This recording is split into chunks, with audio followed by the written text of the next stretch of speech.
One greetings to today's edition of the African Leadership Group, the Nigerian Leadership Series, powered by the Tri-Africa Empowerment Foundation, LTG GTE.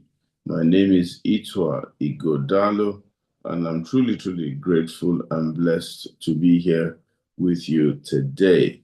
I'd like to thank all our guests who are here. Professor Grillo, we see Professor Nike Grange, we see you. Her Excellency, Mrs. Moduko Adelabu, we see you, former Deputy Governor of Ekiti State.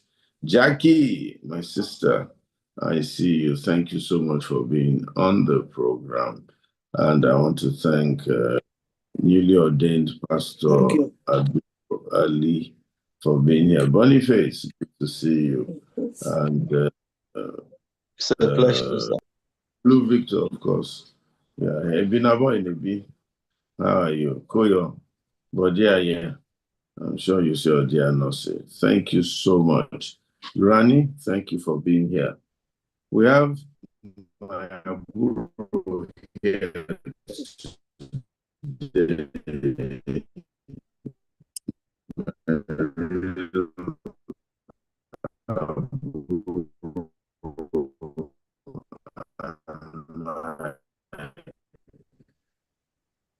Sister-in-law, who is going to be a speaker today. She's also everywhere. Born in Life in Source. It's a 4 May 51 last week or 2 weeks ago. She holds a medical degree from the Bangor University. And as I said, graduate qualifications in international consultancy, mental health, the lack of reality discussed that, and sustainability from renowned institutions such as the University of Cambridge and King's College London. She has consistently demonstrated a commitment to improving public health systems. She played key roles in the state health system, played key roles in Lagos State, ending up as the head of the Lagos State Environmental Protection Agency, and now she's the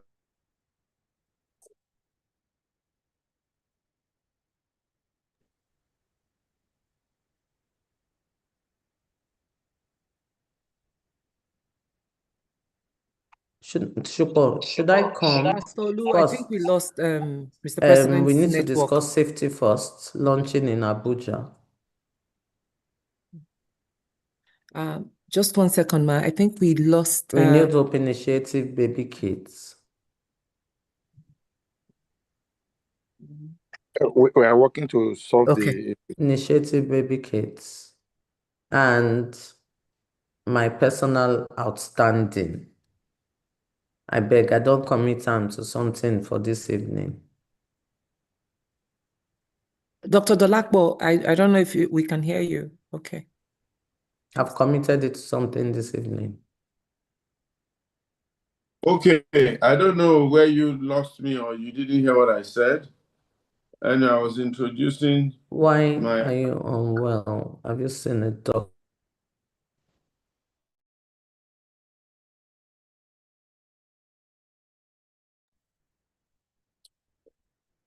I was introducing my Aburo in-law and our guest speaker for today, Dr. Adedolapo Ayokunle, or let me say Princess Dr. Adedolapo Ayokunle Fasawe. Dolapo, thank you for being here. You're looking really nice, really smashing. How's life? Everything okay? How my children? Everyone is fine, thank you, sir. All right. And I see you fooled mommy on the call. Look at her. She's listening. I can't even see her. She's there. I see her. Yeah, even looking alike. No, Papa.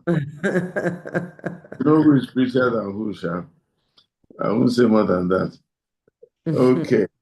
We're talking about making the health system work.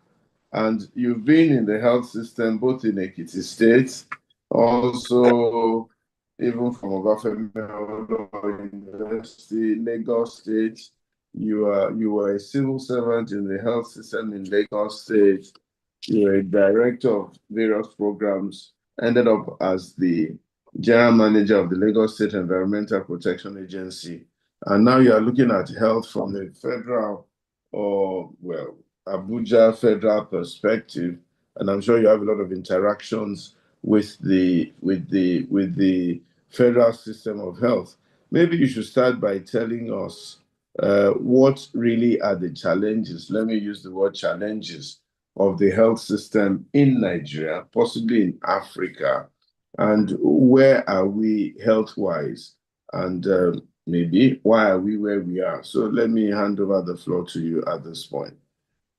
Good evening, everyone that is listening to me. I am, well, Pastor Ito has introduced me, but again, my name is Dolapo Fashawe, Mandate Secretary for Health and Environment, FCT, Abuja. I will try and take this interview from 3 angles. 1, a medical doctor who is passionate about her country. 2, a public servant who can tell you what is about to happen with conviction. And 3, as Mandate Secretary, Health and Environment, I will speak for FCT. So in general, as a medical doctor, I would say that our health systems are in a very bad place right now. There's no sugarcoating it. We will start from the budget. WHO says that 20% of any country's actual budget should go into health. There was the Abuja Declaration that decided that, well, they will try 15% a couple of years ago. Yet this year, we were only able to manage 5% of the annual budget of the country going into health. Do I blame the country? Do I blame the government? Do I blame the system I work in? No. It's just that there's limited resources and competing demands. Health is a fundamental human right. So is housing, so is education, so is feeding, so is safety of lives,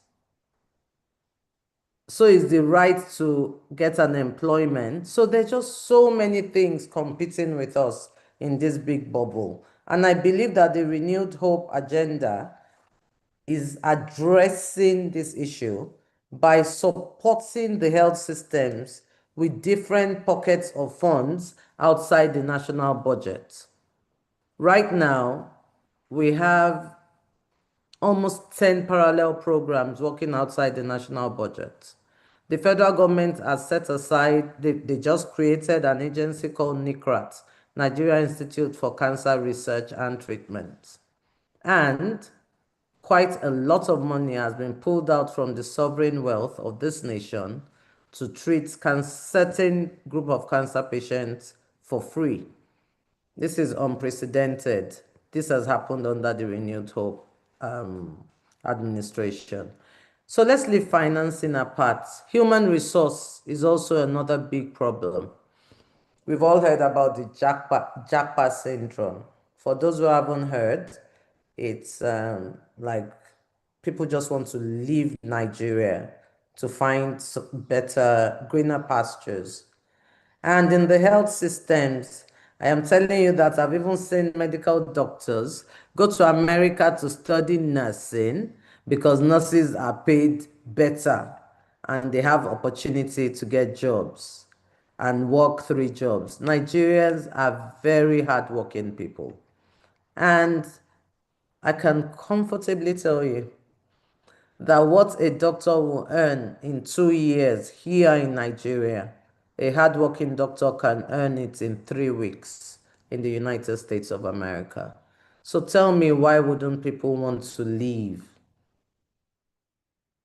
Those are systemic issues. So we have severe shortage of medical professionals. And in these countries where they don't have competing demands and they have unending resources, they entice our own brains, the best in the world, to come over to their countries to work with good living conditions, no security threats. They don't have to have generators. Most of the houses don't have fences or gates. You can plan your journey. Right now, when I was living in Lagos, or when I moved to Abuja, when my official driver will say, madam, that place is foul. I decided to visit all 14 hospitals. So like, he can take us up to 2 weeks. I said, why? We visit one every day. He said, some places are foul, up to 1 hour. I was looking at him like, it can take me 2 hours to get from Lekki to Ikeja on a good day. So we live in totally different worlds. And then somebody now gives you a community where you can plan your time to the hour. Even if the train is delayed, they will tell you the train is delayed before that time. It's not only about money, it's also about quality of life and quality of education you can give your children. Whilst I am not supporting the brain drain, I also cannot fight it. But some of us have to wait back to try and be in governance so we can make the system work. We can have a reverse situation. The vice president at the opening of African Center of Medical Excellence, a hospital sponsored by Afrexim Bank. And when we were going around, he commissioned the hospital. Half of the doctors were Yoruba, Hausa, Igbo. I've been in the UK for 20 years. I've been in the UK for 15 years. I've been in South Africa. I've been in Dubai. I've been in UAE. And when we came out to talk back to the audience, I like what he said.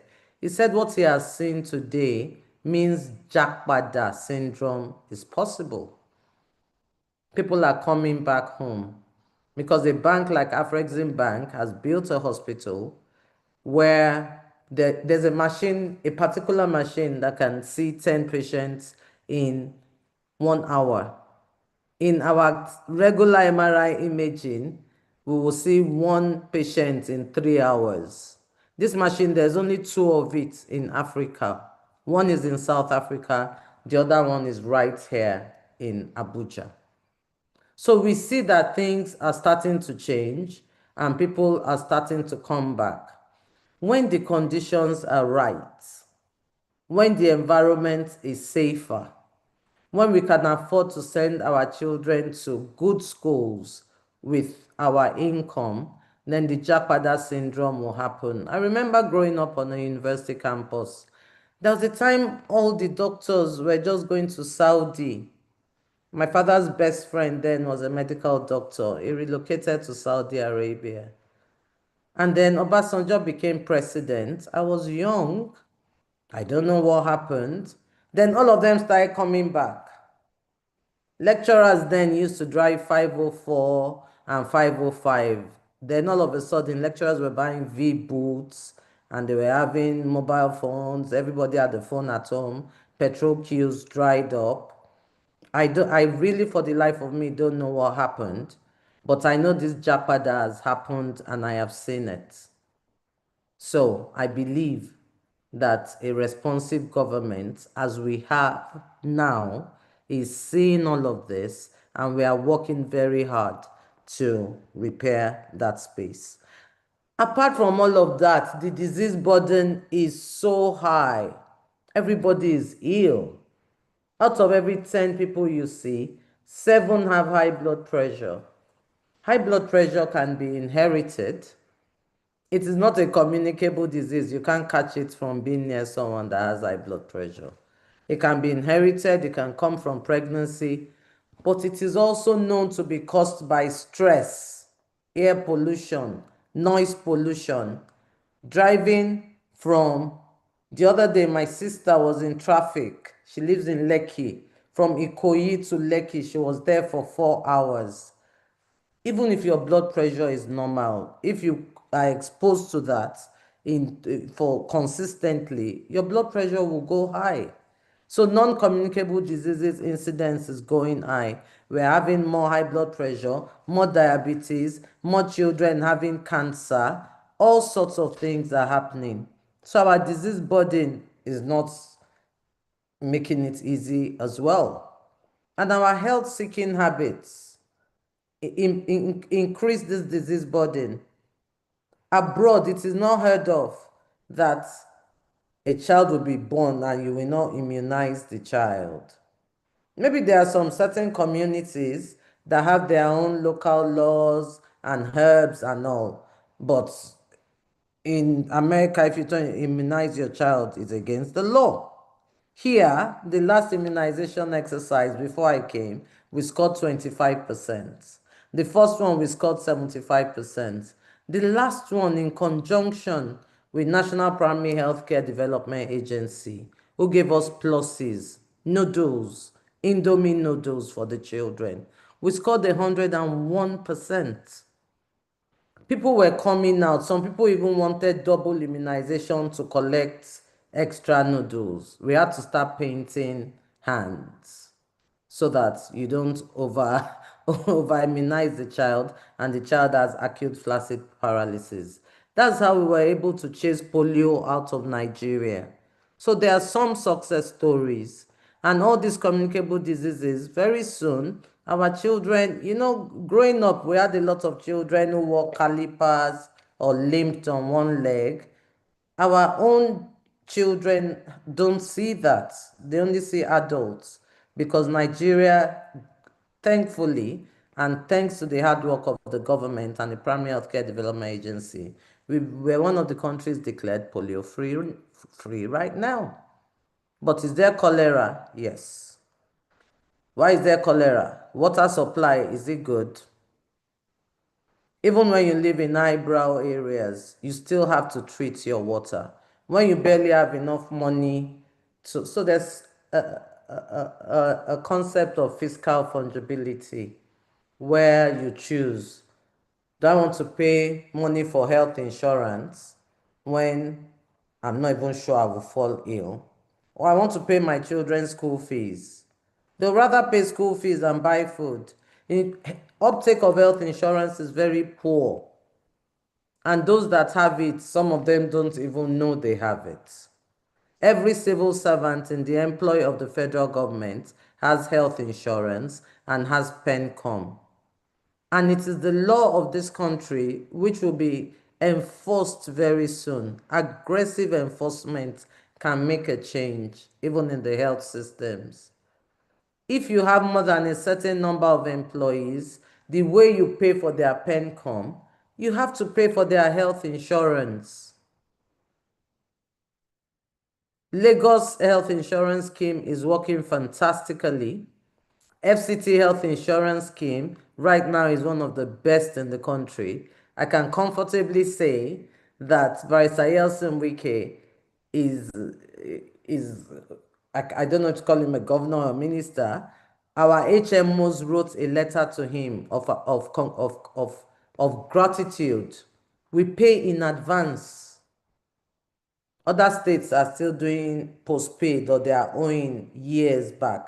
We pay in advance, so you have no reason not to put that money down for your patient when he needs it. So the challenges are a lot, but I assure you progress is being made. It can be slow, but a journey of 1,000 miles starts in a day.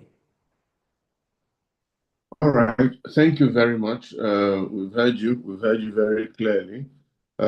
So first of all, why is Nigeria 65 years after independence? What are your own opinion?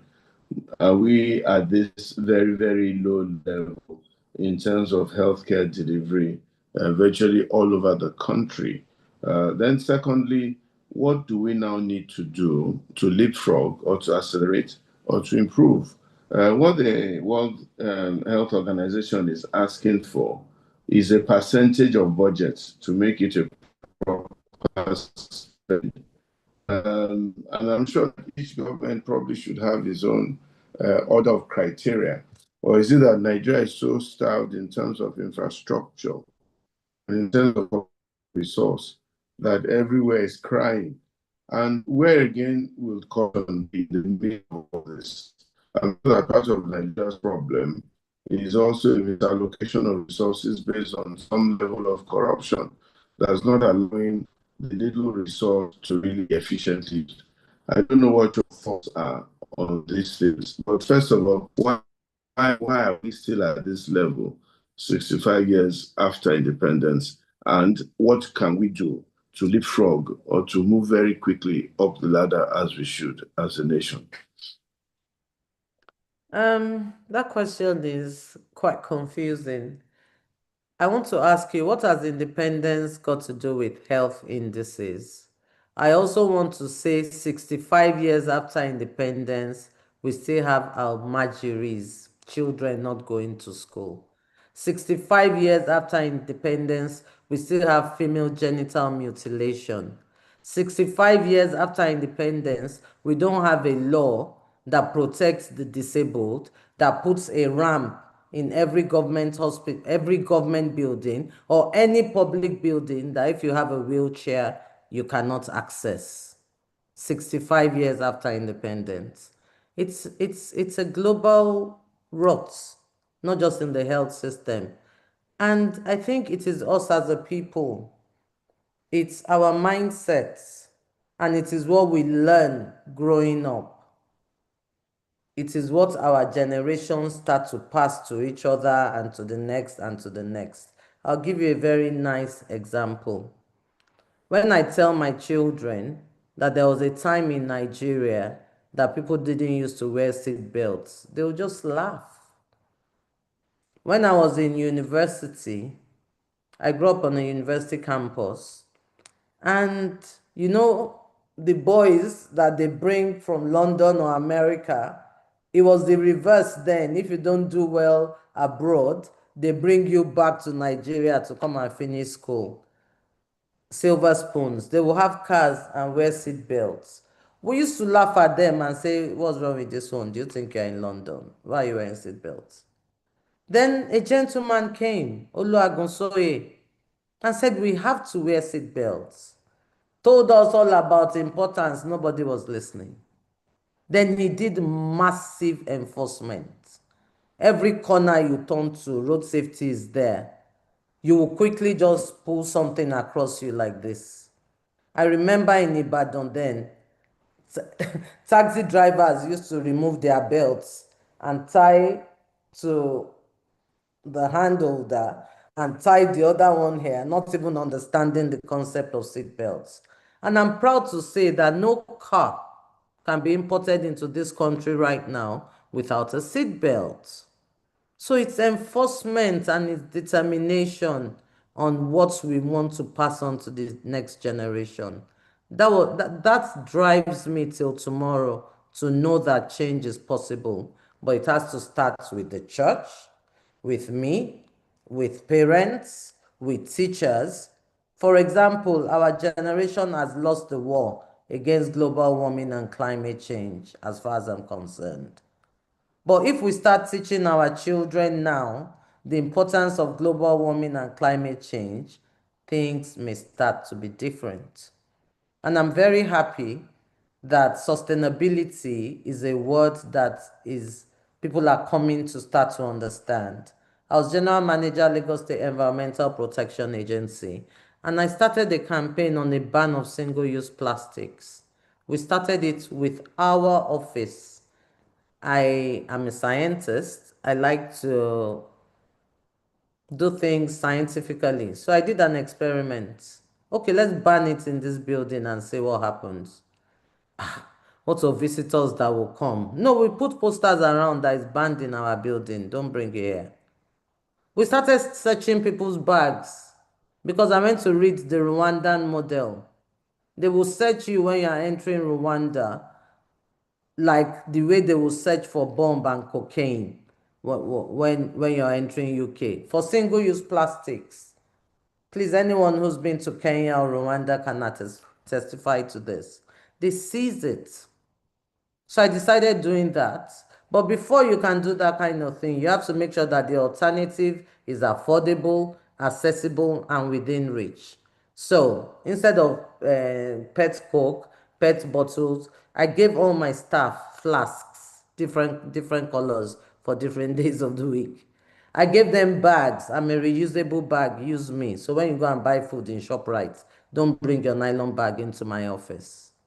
All of a sudden, the basket where we were seizing things into started becoming empty. And I was now thinking, I want to publish this study. Won't it look somehow? I don't like the way it's empty. You people be putting nylon bags there. They won't know we are serious that we are seizing nylon bags. And a young boy, a youth copper. That is why we should have run an all-inclusive government and conversations. I personally like to bounce things around people. He was a young boy, a youth copper, who was not even a medical doctor or an environmentalist, who said to me, Ma, no, don't let's kill the study. What it means is that compliance is easy. Now they know when they are coming to La Sepa, they cannot carry nylon bag. And I congratulate the government of Lagos State because they have sustained that drive that now in Ebano, if you want extra nylon bag, you will have to pay. If you want a single-use nylon bag, you would have to pay. So as with health as well, the government cannot do it alone. It just has to be everybody determined to make a change. What do I think we can do to make a change? This kind of conversations. I tell 10, for everyone listening here, tell 10 other people something you've learned or what you think is happening, is going to happen in Nigeria. I am happy because in Abuja right now, Mr. Wike, I met with the president of Afrexim Bank, the outgoing president. I had the opportunity to sit at a banquet table with him and the vice president of this country. The president was not in town. He would have been on that table with 36 heads of states. For what reason? They were able to accredit their hospital just by going on a computer, going into FCTA platform, registering what they wanted. My team went there to inspect the first time. They failed the first inspection. They told them what they wanted. The team went there to inspect the second time. Before the second inspection, they started saying they wanted to see the mandate secretary. And I'm like, why? Let them accredit first, then they can pay a courtesy visit. So the team went back the second time. Every money paid was paid electronically into the Treasury single account, not into any staff's account. They wouldn't even take water if you offer them water during an accreditation exercise. And there they were, they got their certificate by email and by hard copy. One of the directors said, no, I've not seen this happen in Nigeria before. I must meet this woman. And right now, they're supporting me in FCT to digitalize some of my systems. So the change also starts with that person that is sitting in a position of authority. We need more people that were brought up in decent homes. I tell my staff all the time, my mommy scared us with all sorts of things growing up. If you eat money for sick people, sickness will come upon you. If you do this, something bad will happen to you.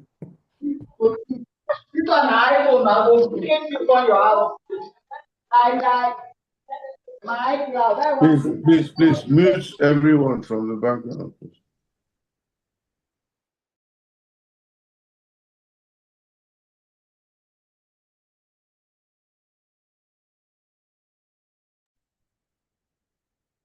Can I go on? Please go ahead. So I tell my staff all the time, money appropriated to treat poor people is only the law of karma. If you use it for something else, then that sickness will come upon you. In any religion or any law of nature or even in science.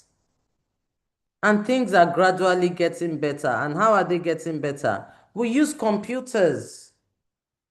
Recently, I got an award of recognition on my outstanding contribution to digital health in Africa. When people write me letters that you're getting an award, I fling it somewhere because they will now say you have to advertise in our magazine, you have to support the NGO with X amount, you have to. These guys did not ask for a single kobo. They came asking how they could support me technically to digitalize healthcare in FCT. And very soon, FCT will be the hub of unparalleled healthcare, not only in Nigeria and West Africa, if we go on this way.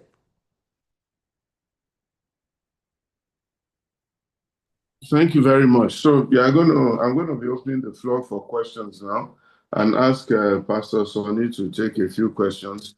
So what do we need to do to reprogram Nigeria from your own perspective, from the government side, from the people side, the individual Nigerian side, from the community side? How can we all begin to contribute to a better served healthcare system or a better working healthcare system in Nigeria?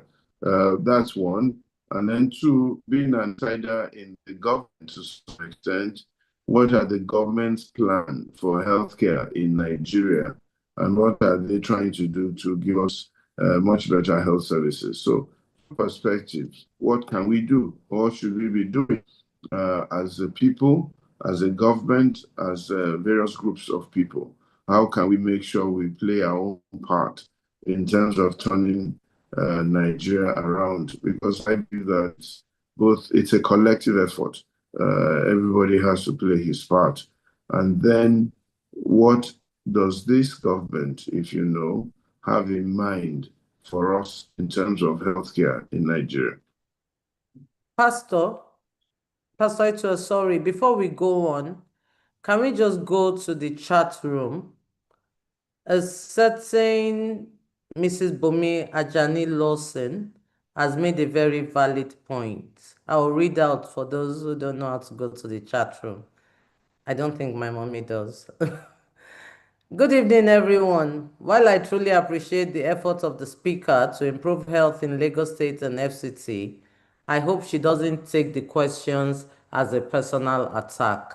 No, I don't. The platform, I believe, is to share ideas for change, and I'm quoting her now, and I am particularly worried about maternal mortality in Nigeria. In this day and age, this should not be happening. In addition, that it is bad across board is no excuse for anyone being bad. How do we get out of this ranking as the worst in the world in maternal mortality? Honestly, Nigeria is called the capital city of maternal mortality. I must tell you that we rank second. Chad is the only country ahead of us. Our maternal mortality is almost like out of every 100,000 women that give birth, 100 will die. It is unheard of. And I, personally, have zero tolerance for maternal mortality. This government of Barrister Yeltsin Wike has zero tolerance. Why should a woman die whilst bringing a new life into earth? I now started remembering how Yorubas greet people, Eku ewu omo, meaning that it's a dangerous journey you travel. But if you are traveling this journey with a skilled birth attendant, if you have attended all your antenatal clinics, if you take your doctor's advice, then it is where I went to school in OAU Ife. When a woman dies from pregnancy or pregnancy complicated issues, we have maternal mortality review in the morning, Department of Surgery upstairs. And God help you, what do you want to tell Professor Uche or Professor Nwakogu? Saying that you passed the pathograph, time for CS, and you couldn't call the person senior to you? I would not blame the maternal mortality only on the government. I will also blame it on our health-seeking habits. For example, in those days when people give birth, they'll say, is it by CS or is it by spontaneous vaginal delivery? What does it matter? When people run away from CS, there are some babies that just cannot come out of that vagina. They go to traditional birth attendants, and I must congratulate Lagos State because Lagos State has incorporated traditional birth attendants into its quest to fight maternal mortality by training them on when to refer. If we look at the facts, it's only Chad that can even sit near us, or South Sudan. And these are places that they barely have food to eat. They barely have education. They are war-torn. So why should we be like this? For the person that asked this question, I want to push it back to her.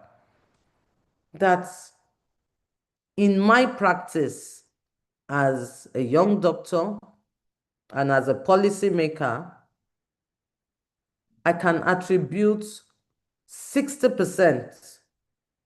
There's no research on this. This is just from my little experience of maternal mortality to either the patient seeking help very late. What we get in this in FCT now is brought in dying or brought in dead. They would have labored and labored and labored. Poor medical management, or the patient insisting that is not going to any hospital.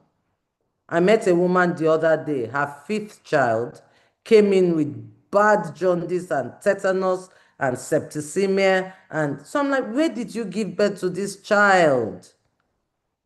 Malnourished, preterm. She said at home. I said, how? She said at home. Who? My husband. How? He knows. Is he a nurse? Is he a Jew? No. His father delivered his mother's 9 children by themselves. Please, how do you cut the umbilical cord? They have a special knife.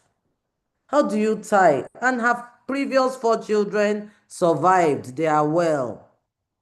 This one just got treated by infected instruments. Do we call that the government's fault? I am happy to say also that in FCT, every pregnant woman is taken as vulnerable. Barrister Yeltsin Wike has given an approval that we enroll every pregnant woman into our healthcare systems for free. There's a budget for antenatal care. There's a budget for delivery. There's also a budget for that child for the first year of its life. It will get free health care. And what does that do? It reduces maternal mortality and infant mortality. But Abuja is only 1 out of 38 states. If we do our statistics, when the next national statistics is done, I can assure you that Abuja would have dropped if we had cities or states or regions. But it doesn't affect the global picture. It doesn't affect the global picture. So we are trying to encourage these women, come, have skilled birth attendants. There are not even enough doctors. I have gone to hospitals. I'm sure some of my staff are watching this, to do inspection or random visits. And I would have to wear my gloves and take off all these things. I have delivered at least 9 children since I started this job in FCT. It is on record. I joined them in the labor ward because they are short-staffed. Now, why are we short-staffed? Everybody has run abroad. Abuja has grown massively in the last 3, 4, 5 years. Yet we have 14 general hospitals, and it is still the same 14 general hospitals that will cater to everybody coming from Katsina, Nasarawa. Abuja is like the Lagos of the north. So we're saying come and take health insurance. And then that way, even sovereign wealth, government money will pay to take care of you. They don't even come. Whilst not taking this as personal, I really would appreciate any advice. Like that young man said to me, that compliance is easy. Any advice that would help us improve maternal mortality rates in Nigeria on this forum would be very welcome. Thank you.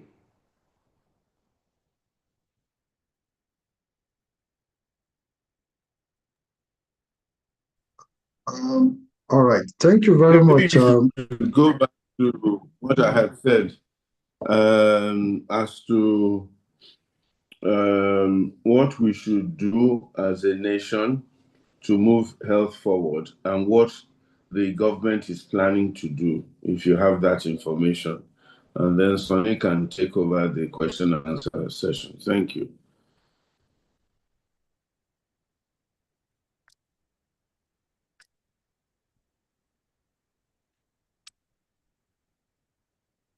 You heard what I said, Ola? Yes, I said I am open to contributions. I'm sure there are some medical people. The person that wrote that statement must either be in the development world or she's a medical person. If we look in the charts, Miss Bumi Ajani Lawson, it would be good if she can. She says, we should dialogue. It would be good to hear her points. Maybe there's something we're missing.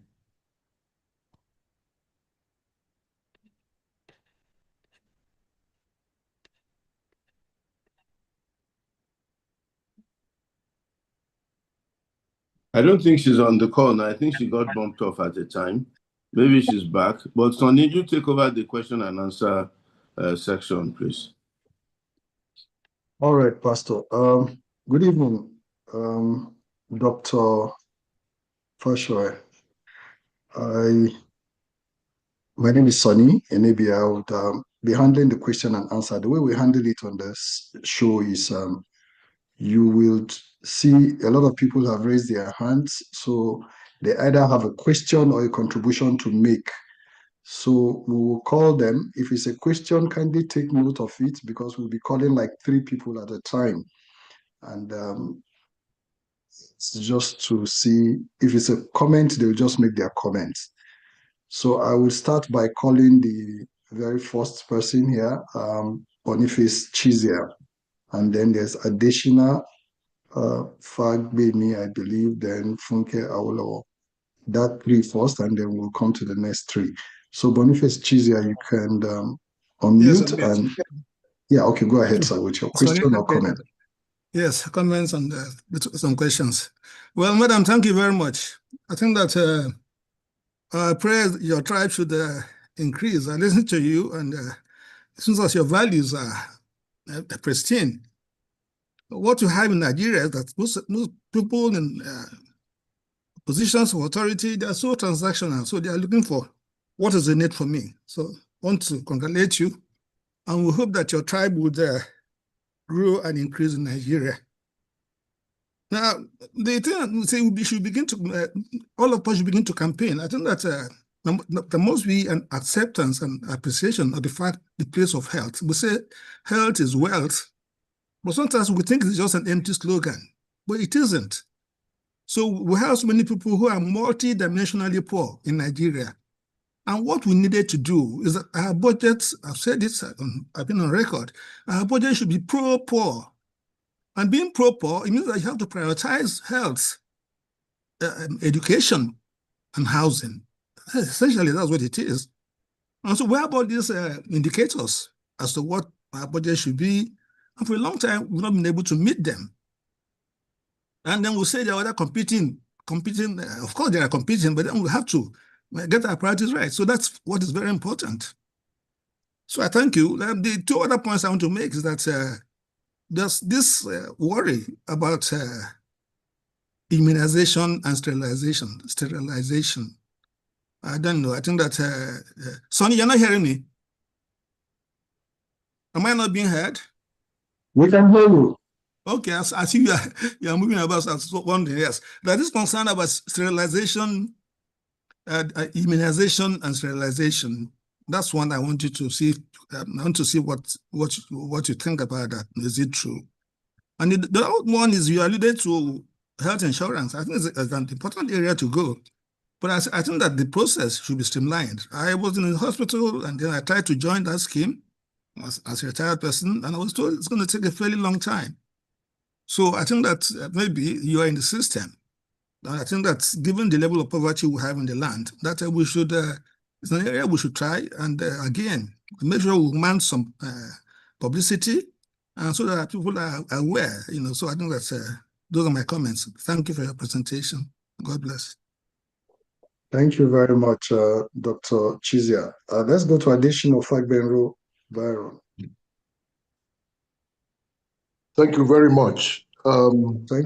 Dr. Fasaway, my great sister, well done. Let me start from this issue of maternal mortality, maternal and child mortality. Some time back, Nigeria joined implementing a program called Save 1 Million Lives, SOML, whereby you have to promote, by the way, my background is development, obviously. I'm not a medical doctor, but I'm a development person. My specialty is governance and service delivery, public service delivery. So SOML, Save 1 Million Lives, was a program that was tracking 6 critical indicators to bring down maternal and child health. It was funded by the World Bank. I think it ended around 2018. But as usual, because the World Bank funding had left, Nigeria ought to continue to track. And what was this? There are 6 indicators for maternal and child health. From the kind of immunizations we need, OPV3, DTP, that was one indicator, mother and child transmission, HIV, that was another indicator, child diarrhea, malnutrition, vitamin A, malaria control, and of course, availability of skilled health workers. So the whole idea then was that in all the 36 states we were tracking, I was in charge of tracking 8 states. And it was seen then that it was an intractable problem. It was not strictly medical. It was a governance and service delivery issue. There are also some communities that are hard to reach. And then the state of our PHCs and the management of our PHCs, whether it will be under the state or whether it will be under the federal. That was an issue again on SOML. I also think the reason why a number of women go avoid the clinics is the fear of expense. So a number of people have mentioned health insurance. That's fantastic. However, I researched something that it was not a purely medical problem. It is a health management and health administration problem. Service delivery is a cycle, regardless of whether it is health, whether it is education or justice. There is a cycle of delivery, and it includes many components. Health service delivery is not only the component of doctors. There are a raft of individuals, from finance people, management people, engineering. Now, I grew up in UCH. My mother was a radiographer in UCH, and I grew up there for about 15 years. When Nigeria had properly managed medical centers, the head of the medical center was not a doctor. He was a professional hospital management expert. And I think that since we've driven away from this, and doctors have taken over the management of health institutions, that's when we have the problem. And if you doubt me, go and plot the trajectory and see when we actually started coming down. So what I'm saying in essence is that there is an issue here. Continuity, the fact that development partners remove their hands from a good thing, does not mean we should not continue to track the indicators. They say what cannot be measured cannot be managed. We don't manage the ingredients, the indicators for maternal child anymore, at least not that I'm aware of. And the second thing is this issue of please reintroduce, and I don't know whether Dr. Fashawe can encourage the introduction of these in starting from FCT, the general hospitals, and whatever, that we have trained hospital administrators, and their job is actually to put everything together, put finance together. I mean, when I mean putting it together, not mean, but see the link between finance, hospital equipment, records, medical records, follow up, the doctors and the nurses. Take, for example, in another few weeks, nurses say they want to strike. Everybody's approaching medical service delivery as if it's silo. And the medical practitioners themselves, everyone is doing as if he's the one important. So after medical nurses, after the nurses strike and they finish their strike, the doctor will go on their own strike. Then after that, the radiotherapist will go. So it is not holistically approached. That is what I see. So please, if you need information on SOML, but I'm sure you can get it, we should start by, let us track what is in those 6 indicators in Abuja, where are we? Diphtheria, immunization, vitamin A, stopping children with, one thing Lagos did was that they had a mommy kit. They called it the mama kit, which included everything, right, that a young nursing mother will have. That took home. It was preempted before she gave birth, and it was given after she had birth. So I think there are issues around here that if we hold strictly to medical and where the doctor is, and if the doctor is not there, we may not get it. I want us to continue to measure. Let's take up ownership of SOML on our own and continue with it, and change the leadership and governance structure for hospitals. Thank you very much. Thank you very much, sir. Thank you. That's a heavy one. Dr. Fasho, I hope you're taking note. I will call on Funke Awolowo, and then after that three, you can respond. We have so many hands up. Please, let's try to be brief with either our question or comment. Please, I beg you all, so that we can take everybody. Thank you. Funke Awolowo, go ahead, please. Hello, good evening.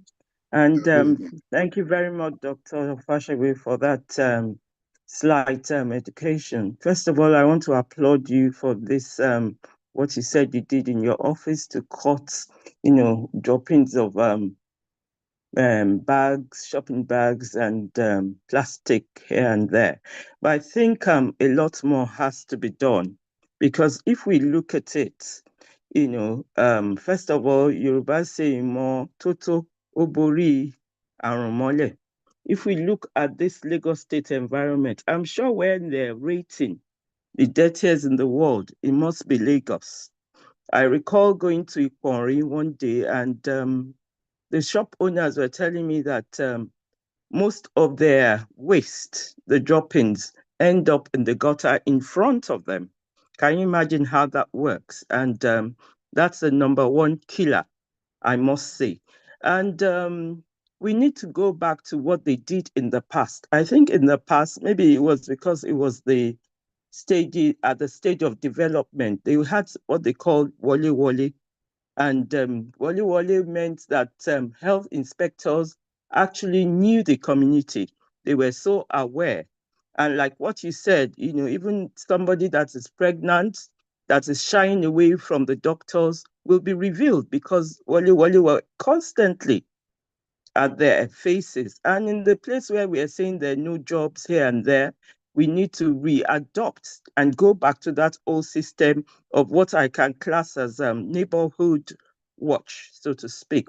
And then the shortage of health intervention is all over the world. Even in England, I think in the UK, they had to call back all the retired nurses and all that. And I will suggest, especially the students, because I did a bit of care when I was abroad and all that. And most of the people that did it were students, and they made use of them. And it was a good stage for them to know if that was the way they wanted to go at the end of the day. Also, I want to note, the people we call midwives and the nurses, they are so rude and crude, you will not imagine. Most of the time they get abusive, and that's why you see they're not the best to use in terms of research. The earlier speaker suggested in the involvement of people who have a long-term experience. I know that UCH was fantastic, but now I know everything has depleted. So we need to go back to the things that they did right and mix the old and the new and see that we get there. Some of the best doctors came out of UCH, Professor Shitokun, even the person that brought me up, Professor Yejuan, they were very good. He did he majored in preventive medicine and all that. They were constantly researching. I don't know if you can get people like that anymore, but we need to get people who are really interested in the environment, who are interested in the long run of things and not just the money. Thank you. Thank you very much, Funke Awolo. I would allow Dr. Adedolapo to answer those first three questions and comments that were made. Go ahead.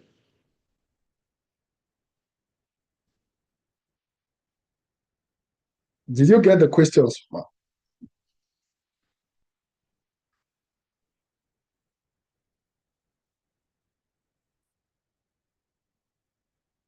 Is she still on the platform? Yes, Aye. I'm still here. Okay. All right, sorry. Go ahead and maybe you want to respond to those comments Okay, and so questions. most of the questions are around each other. Yeah. They're all, very similar. But your question I found very interesting. Can you repeat it again? Okay. All right. Jumoke, did you take those questions down? No, your own. Me? I didn't ask any question. You made a comment. Okay. I can't remember what I said. Okay, let me go to the ones I wrote down. Mr. Byron spoke a Yeah. lot about save 1 million lives. It worked then. Yeah. And what it then means is we give incentives. They are called pluses. It's the same model I used during immunization in partnership with National Primary Healthcare Development Agency by giving Indomie for people to come and collect zero-dose polio. We used to give, well, in FCT, we still give pregnant women mama kits.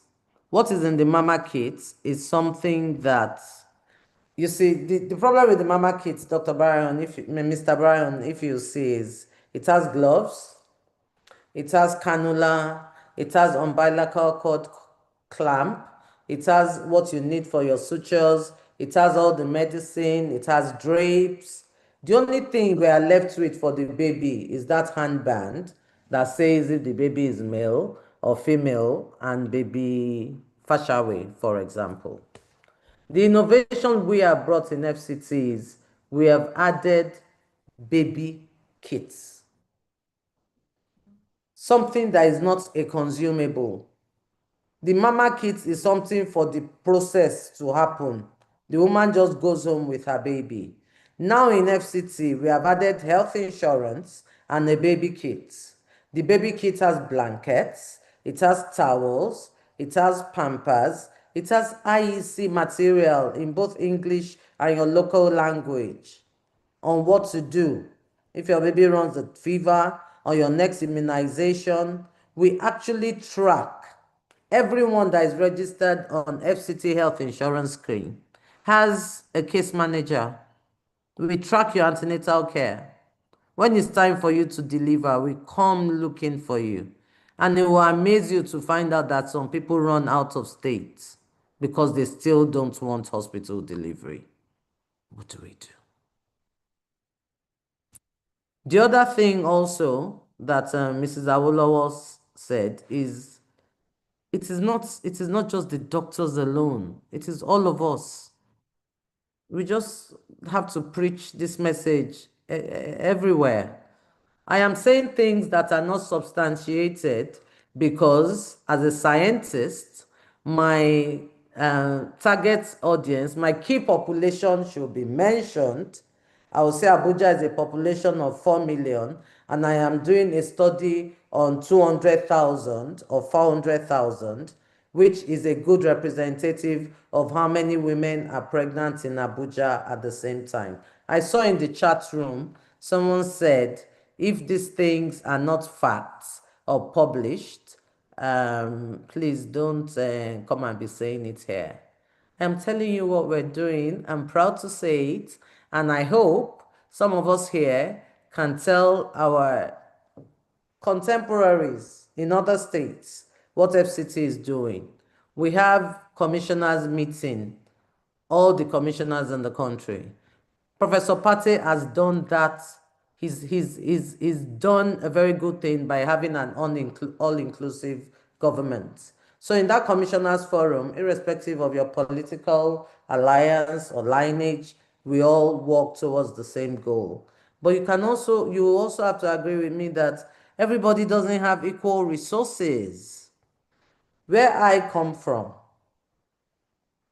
Ekiti State, I recollect a particular governor saying to me in our language that what are we doing? Planting trees and leaves all around for goats to eat when human beings don't have food to eat. And there we were thinking we were tackling erosion and global warming and climate change. This is a governor saying that as an anti-campaign strategy. When BRF started the green revolution in Lagos, it was called Mr. Flowers. Now our temperatures are better controlled. In terms of recycling, reuse, and reduce, it is not only in health, it is a way of life. Nothing is ephemeral. We're in part of the problems we are today because the oil, the sovereign wealth we've depended on, is finishing. And America is not giving us as much money as they used to give us to treat HIV and AIDS and tuberculosis and leprosy. Thankfully, this government of President Bola Ahmed Tinubu had the foresight, even before President Trump became president, we decided that for once, Nigeria will start manufacturing its own vaccines. You wouldn't believe that all vaccines we give is given to us by World Bank and WHO. There's no locally manufactured vaccine as I speak up till today. The trust in the system is also something else that needs to be seriously considered. I had my children outside this country, but I couldn't stay 9 months outside this country to immunize my children. I am proud to say that I took my children to Ikeja Primary Health Care Center. That's where they received all their immunization because I knew that that place maintained its cold chain aggressively. There was no downtime. Temperature must not go beyond a certain number of time, thanks to support from WHO and World Bank. I had the option of going to the best private hospitals, but I didn't have trust in the system. The other thing we need to start doing is build trust in the system. Somebody has asked, is this Fashawe from Ekiti or Owo? I am proudly Ekiti. My mother is from Ekiti, my father is from Ekiti, and my husband is from Ondo State. Okay, Bo. She's not from Owo. Thank you. All right, thank you very much. Proudly Ekiti, Ekiti, Ondo. It's very interesting to hear all the things that you are saying, but I guess let me let the people interrogate and interact with you. If there's time, I may have one or Please, two I see questions. Professor Nike Grange, who is Yes, somebody that I look up to as a mentor, as a yes, public health physician par excellence. She used to be, I think, Minister for Health for a short period. I see yes, her she hand was. up. I would really love Yes, to learn or hear Professor from. Nike Grange is she's a strong member of this platform, and she will have the opportunity to ask a question. Let's just proceed in the order that the hands have been raised. Yemisi Ransom Kuti, Henry Kent, and Ethan Uzamere. So those three, Please keep your comments or questions short so that we can take the next three and then we can begin to wrap up the bottom of the hour. So Auntie MEC, go ahead, please. Hello, everybody. Hello, Dr. Fashawe. Good to see you again. We had a feel of your wonderful professionalism and passion whilst you were in Lagos State. Two questions. Let me thank you for that before I bombard you with the questions. And I must thank you for also being an advocate. I want to tell everyone that Auntie MEC came to our programs, would hold the microphone and educate people. Yes, so thank you for joining the charge. Thank you. Now, my question is two. I think one of your, the nurses strike that is ongoing at the moment, Abuja is also affected. And I wonder why that is so and how you are handling it and what are the challenges that the nursing profession is facing at the moment in your medical systems. The second question is, you were very passionate about noise pollution when you were in Lagos State, and you put up a lot of systems and feedback processes to engage citizens. Unfortunately, maybe it hasn't been sustained since you left, because there's still a lot of, I mean, as I'm speaking now, some people are, having some loud party nearby. And a lot of people don't understand the health implications of noise pollution, how distracting it is, the mental implications, the effect on businesses where people are distracted from concentrating on the work they're doing. So I would like to know whether you have, done more of this while you in FCT, you have gone to the next level, because Abuja is higher than us, Abi, in Lagos. But are you able to, bring to life the concept of the campaign against noise pollution? And what else do you recommend for us to do in Lagos to make sure that this menace of constantly people not caring about the health, the condition of the people around them, and just making noise? We're very noisy people, but we have to contain it.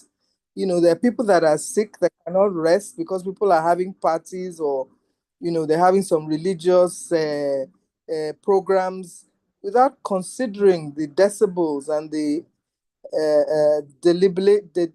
debilitating impact of noise on the human being. Those are my questions. Let me thank you once again. Love you very much. Well done. I'm so happy that you're doing so much where you are now. God bless you. Thank you very much. Thank you. I'm sure she has noted that question. Henry Kent, unmute yourself. Yeah.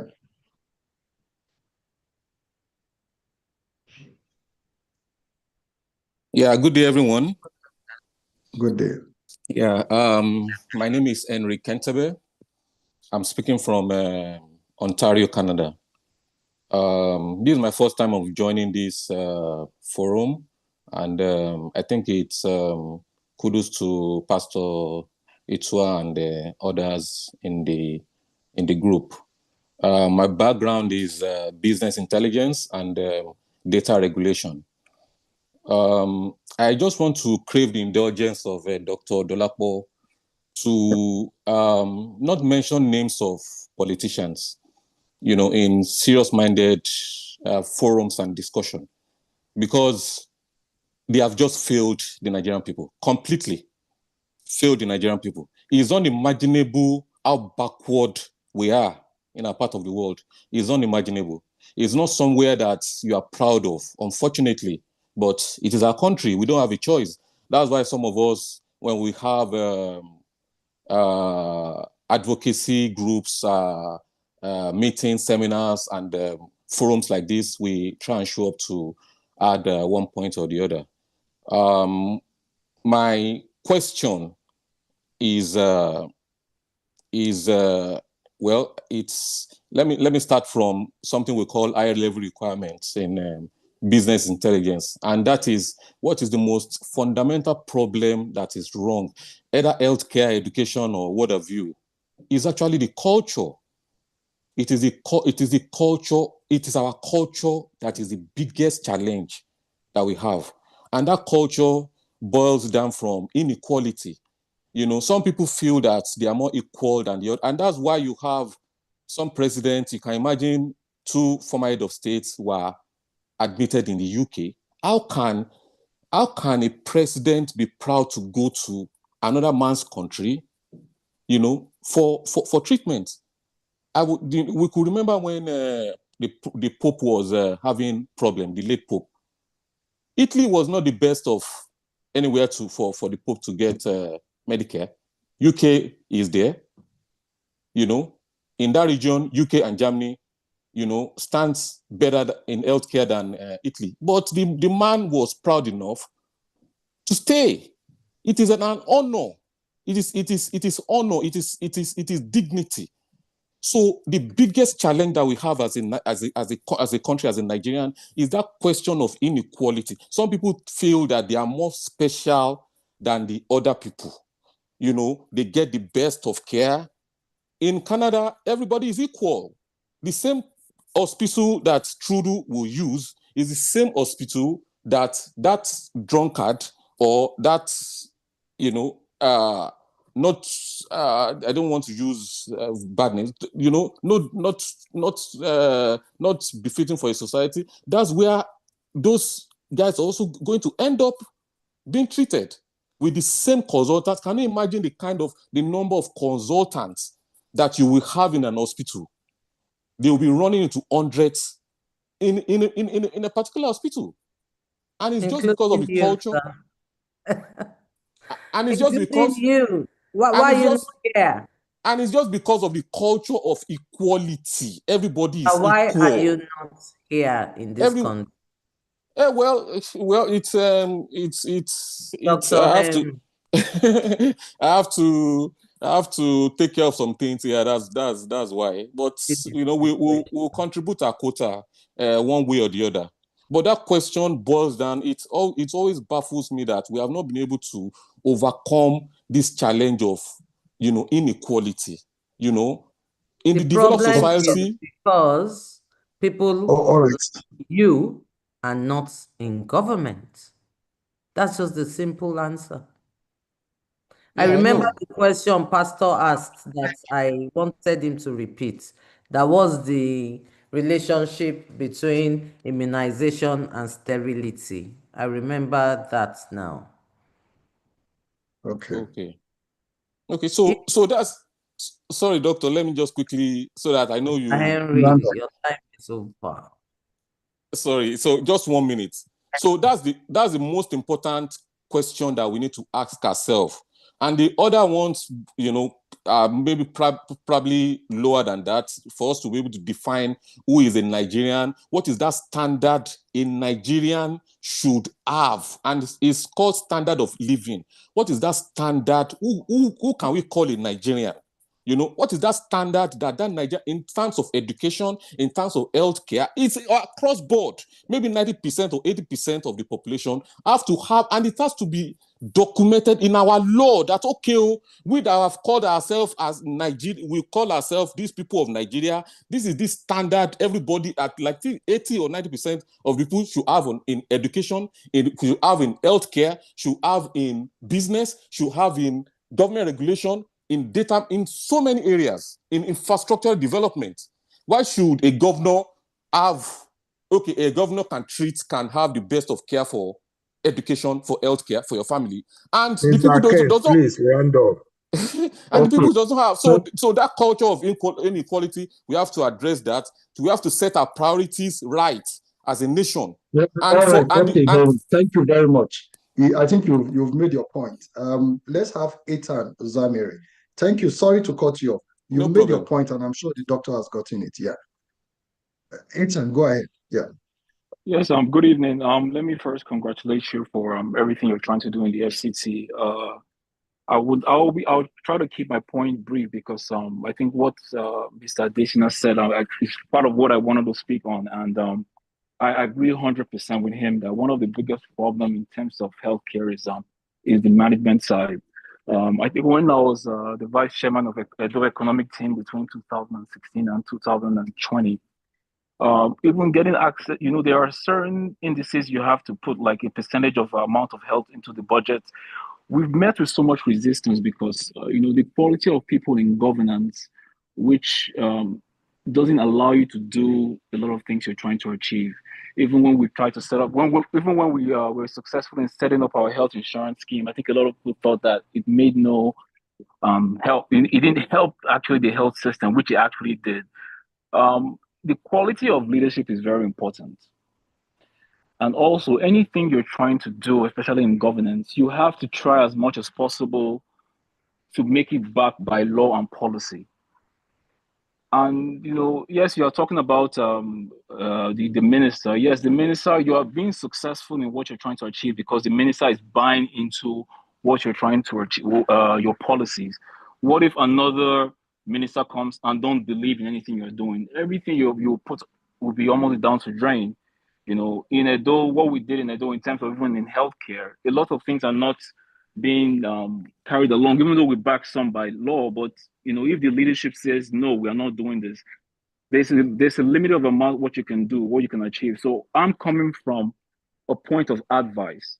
Everything you're trying to achieve, which I think is great, it should be backed by law, policy, and also you have to communicate your winnings, your success stories, because that is what you have an ammunition for the future. Because what happens in Nigeria when a new leader comes in any position, what they try to do, they'll say, okay, I want to create something, I want to have my own legacy. And what they do is normally jettison what the previous person does. If a new mandate secretary comes and replaces you and don't want to follow your policies, there's nothing you can do when you leave that position. So I'm coming from a point of advice. Try to back everything by what you're doing by the law and policy and the loss of communication of your successes, of everything you achieved. Thank you. Thank you very much. So we will let you answer this first three. We still have about 6 hands up, and I think those will be the last. But after you give your responses to this set of 3 questions and comments, we will then have 30 seconds for each of the 6 people. That will be 3 minutes, and then we can begin to look at wrapping up. So go ahead, Doctor.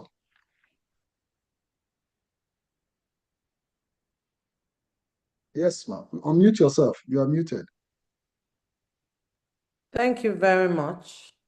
Yes. So there's a concept called health promotion.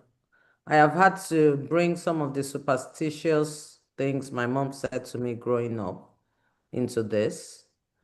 And I know my mom, she may be thinking why she's saying that out here. In fact, she is thinking that. And I want to tell her that in those days, there's something called health promotion and a way to pass communication. Government is fond of talking at people. We don't communicate with people.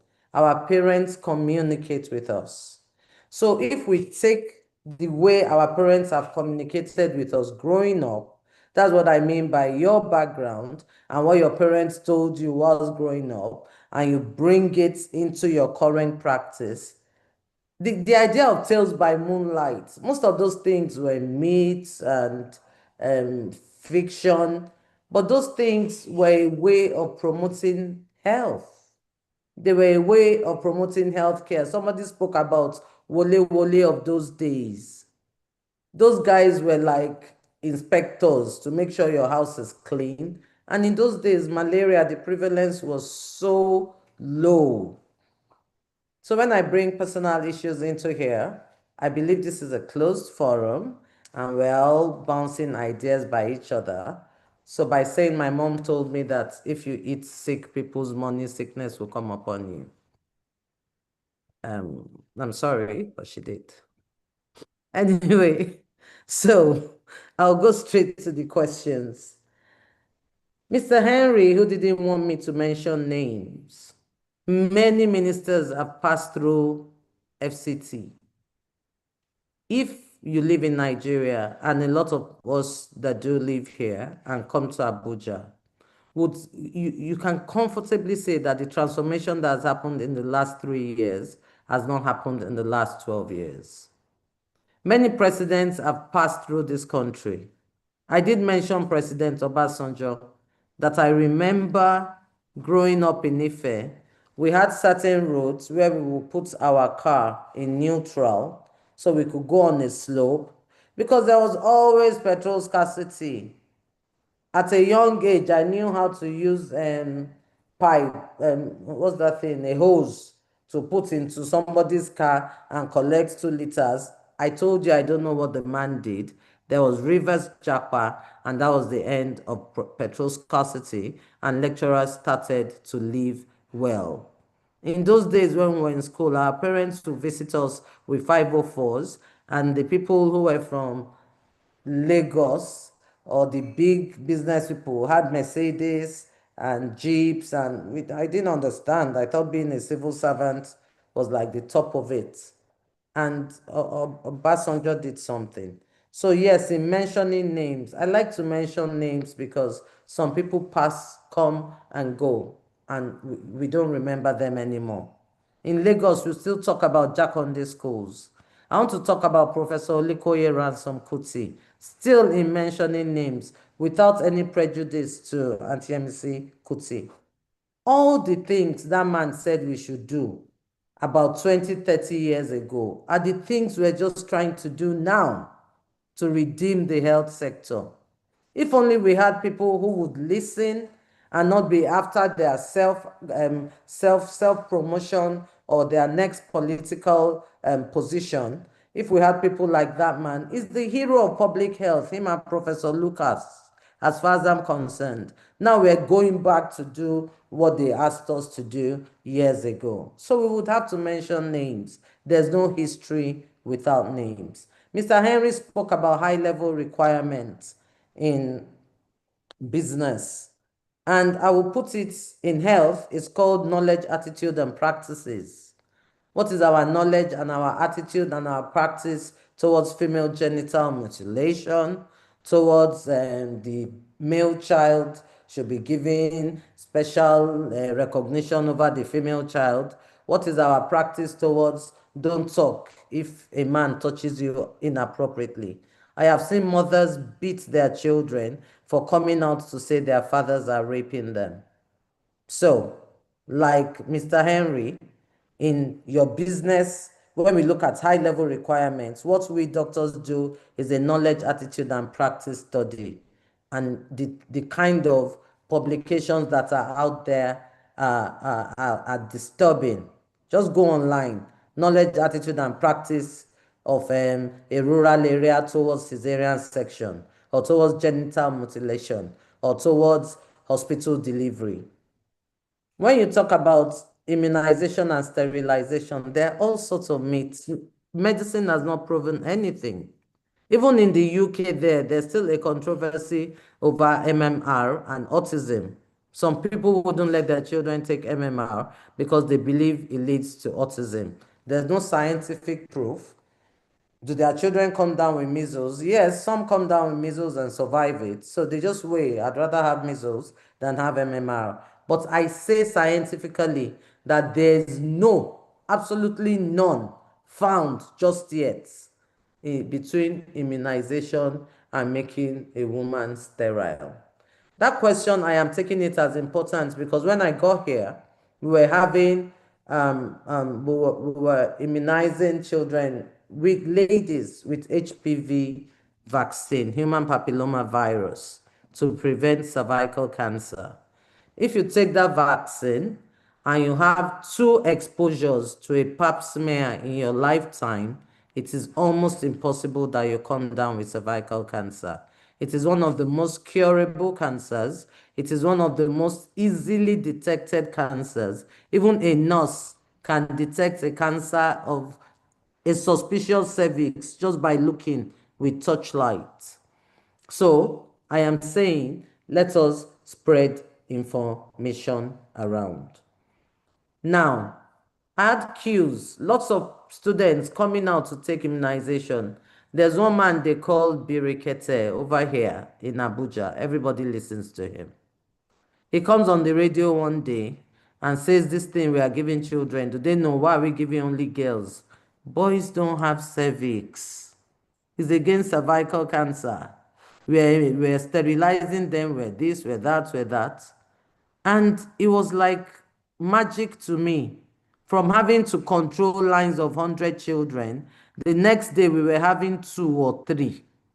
And then when they get there, somebody will tell them, have you not heard? Including health workers, then they disappear. I had to run to Primary Healthcare Development Agency to give me a professor to come with me. And I appealed to that man to just give me 10 minutes on his radio show, which thankfully he did. Even though he did not agree with me in the end, he just said, you people have heard my side, you have heard her side. Make an informed decision. Of course, the queues came back up. So word of mouth and what we say also helps this high-level requirement. I'm happy to say that as of 6 p.m. yesterday, Professor Patrick, the last time there was a nationwide strike of nurses was 40 years ago. 40. And it wouldn't happen under this regime.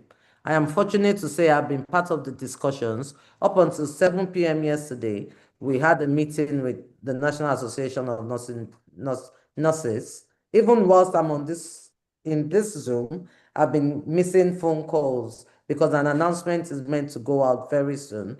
And I assure you that in the next couple of days, the strike will be called off. But why must there be a strike before a solution is given? Half the times, the people at the helms of affairs do not even know how bad it is down there until some of us take radical actions.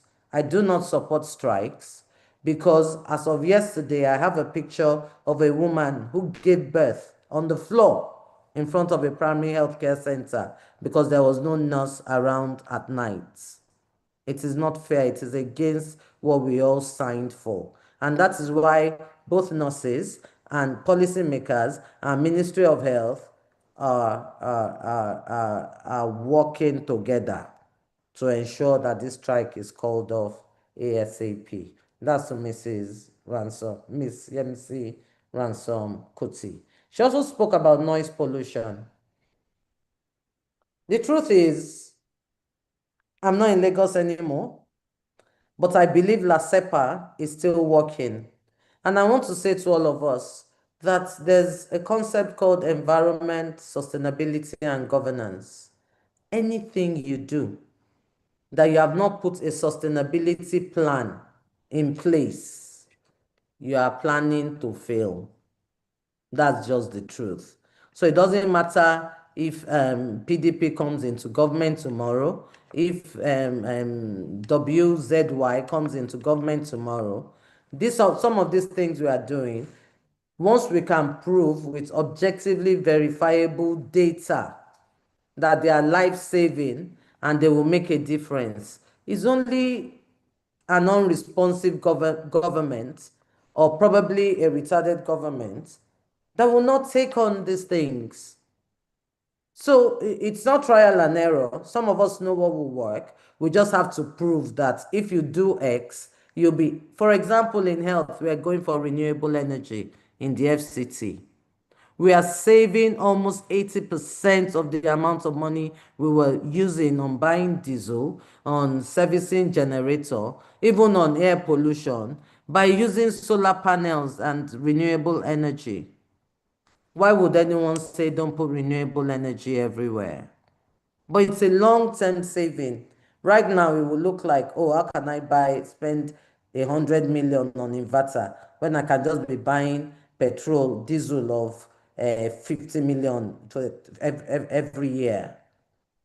That's what policy and sustainability plan does.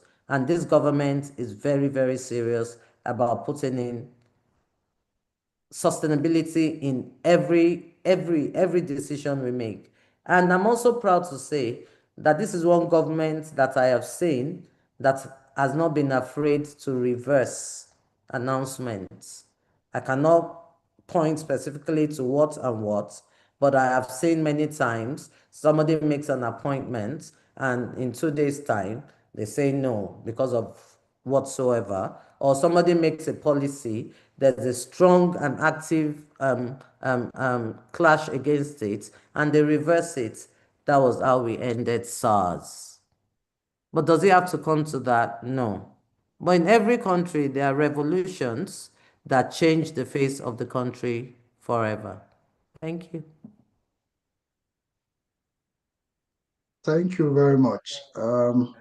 We'll take the next set of questions. I beg again, let's just be very brief and go directly to the point. It's 6:30 already. Dr.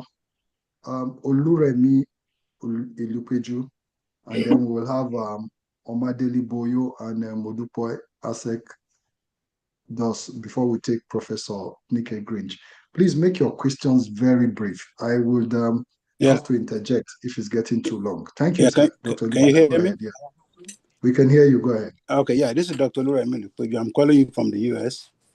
I'm an OBGYN, almost 40 years of practice.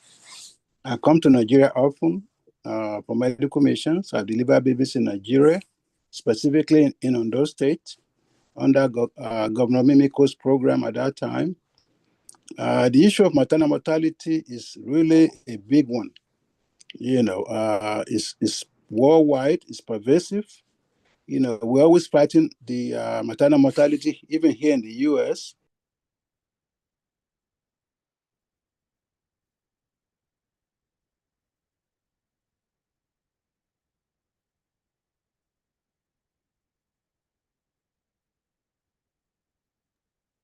We can't hear you anymore. Are you there?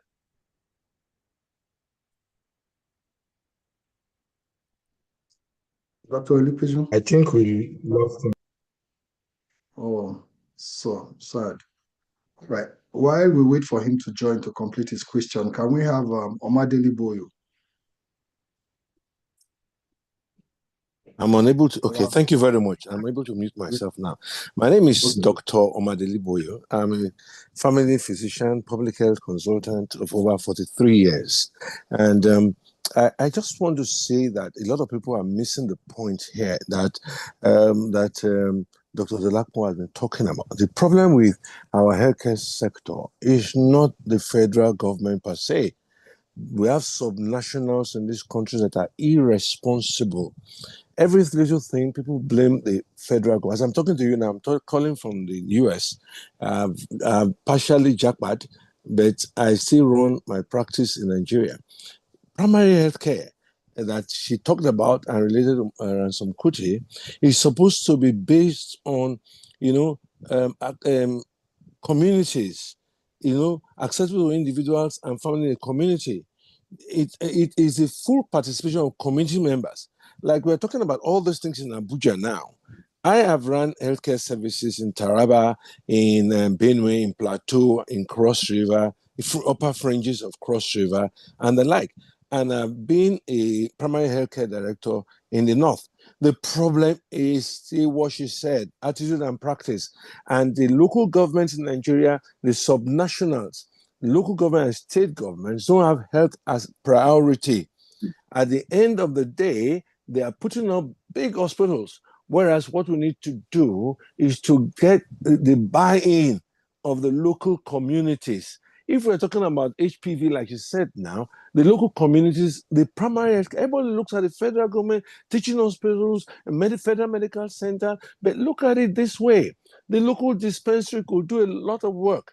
All those who are queuing up in Abuja, like you said, could get an HPV at the local dispensary if they are working. The local government does not devote money. The 15% the federal government is devoting to health can be good enough if the local government, the subnational, the sovereigns, like local government and states, can also play their role. So I go back to talking about those things, about essential drug supplies, getting community health extension workers to be properly kitted and do their job and retrained and retrained. I trained community health workers in the north when I was there, and community health supervisors, community health officers, nurses, midwives. They are the feet on which primary health care stand. But so what I'm driving at now is the role of the subnationals. She said so much about the federal government. Don't listen. If you hate Tinubu, like you say, we shouldn't call names, it doesn't solve the problem. Your state government in Anambra, your state government in Sokoto, what are they doing about subsidizing and intervening in healthcare, and let the federal government do its own? Then your local government, Oshodi, Solo, Ekpe, all the local governments should be the ones also reaching out to the people. Circumcision is not done at National Hospital Abuja. Circumcision can be done in a local primary healthcare center in a local government area. So malaria is not supposed to be treated in teaching hospital. We should also treat and prevent malaria in a local government scenario. So we have to go back to ensuring that elections are held in local government chairmen live in the local government. Most of the local government chairmen are living in Abuja. Those in Lagos are living in Banana Island. Local government chairmen should stay within the local government. Anybody elected in the local government council should stay within the local government, and they should hold these local government councillors responsible for the roads. The federal government come and repair roads in your local government. They are meant for a local government. All right. So I will stop Okay. there. I will stop there. Thank you very much. Okay. Thank you very much. Yeah. Okay. We understand Dr. Elipeju is back. Thank you so much. I was having some issue. I don't know what technical issue. I was muted by you, not by myself. Anyway, I'm not going to take too much time. The topic of maternal mortality is actually a whole lecture. You know, like I said, the health of a nation depends on the health of the women. You know, and you know, the primary care health centers is very important. You know, in terms of education of our people in the villages and in those localities. So that's very important. Secondly, you know, we don't have enough healthcare infrastructure. You know, in those states, Dr. Mimiko was able to have a mother and child hospital where I actually delivered some babies. All the equipment were top notch, almost like you were in the US. You know, when somebody else came in, they scratched that program. The other thing is we don't have enough specialists, okay? The brain drain is too much. Nigeria is cranking out physicians galore, and then they line up on this, you know, a mile long, and the British and the Saudi Arabians sign them up and they leave. And we crank out more and they leave and they don't come back. So look at China. China is able to develop because all the diasporans, all the Chinese that got education in the West, they all went back home. Nigeria used to be much better than China. Look at China today. So what we need is to get all these diasporans to start coming back home to build their own country. President Trump is saying, go back home, go and fix your country. That's what we need. We don't have enough specialists. When it comes to deliveries, 90% of women can be delivered safely, even by other women in the villages. We were all born in the villages. I was born by other women, you know, in my mother's her village. Only 10% of pregnant women need specialists. And we don't have those. So that's where the maternal mortality comes from. So the brain drain, the healthcare infrastructure, and education is what we need. Thank you so much. Thank you very much, Dr. Elipeju. I think I will take Modupe before to complete the tree. Please keep your question brief and just go straight to the point. Thank you, ma'am. Thank you. Can you hear me? Yes. Oh, good evening or good afternoon, everybody. Actually, I was going to hang up initially when I logged on because I was like, okay, just another talk in Nigeria. But when I started hearing Dr. Ofawashi speak, I said, okay, she understands the problem. My question is on two folds. One is for Pastor Itwa, actually. So I am currently, even though I live abroad, I am currently the vice chairwoman for my community. And I'm a strong advocate for the Do It Right initiative with GLA, that's Guiding Light Assembly in Lagos. Has Pastor Itwa thought about partnering with churches like GLA that have the same similar initiative to move Nigeria forward? So that's one question. On the other side, I have for Dr. Fawashe is, I know we have a big problem in Nigeria. We can only solve this problem if we're selfless and if we have a passion and you're comfortable with where you are. A lot of people are interested in the big cars, my sister was moving to Nigeria because she works for the US government. They told her, don't bring your car because it's not something visual, but she has the knowledge for the job they were bringing her through in CDC. But because of the car, they use that to evaluate. I think we need to step out of that and really be selfless. I remember when Obama was president, he turned down his salary. And I think I'm at that point in my life that I'm not interested in the money. I'm comfortable enough that I just want to serve in Nigeria. As it is, we're sending 700 spatulas, women vagina spatulas to Lagos and to the deep north, just for women. We don't have anything in it. We're just concerned about the state of affairs of Nigeria. Like, we're seeing people suffering by the hour. So my question to you is, if you have people that want to partner with you, they're not interested in finance, they're not interested in making money, they're okay, they're very okay. Some of them are doctors, they're nurse practitioners. You know, one is working, she owns a company, Better Health Initiative, she does this every year. How can you partner with people like her and myself, not for any gains? You can give us a pat on the back and say, okay, well done. That's all. We don't want the money. We're not interested in Nigerian money. There's really no money that can fulfill our needs, in my opinion, at this point in our lives. But we stand a problem because we can all chit chat and talk, but the bottom line at the end of the day is everybody's looking for the money. We don't, like, Nigeria doesn't have the money anymore. It's done. We need to start caring for the masses, and that's what we're missing in that country right now. Thank you. Thank you very much. All right. Doctor, go ahead and respond to those questions. If you also keep it brief so we can take the other people before we close. Actually, Dr. the Fashion. truth is, there were not questions, there were comments Okay, and there were advice. comments. Yeah. Yes, and I agree with everything I have heard. Primary health care is the solution to all these problems.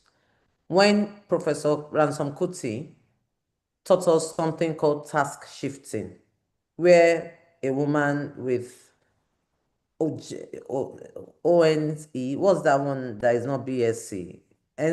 OND or BSc in any subject is taught how to treat malaria with an algorithm. Is it hot? Is it vomiting? Is it positive? Give malaria. Is it having diarrhea? Mix salt and sugar. Then everybody went to the primary healthcare centers, and then the secondary healthcare centers were not overwhelmed. So I agree with what the doctor gynecologist said, that we need to strengthen our primary healthcare. Not only strengthen it, also get more people to attend. And with what Ms. Modupe just said, if Pastor Itua had all the churches in Nigeria having these conversations together, I believe we will reach. Nigeria is a very religious country. We'll be reaching our target audience a little at a time. So yes, they're just comments, and I also know that putting some of these things into law and enforcing that the guys that come after us don't change it.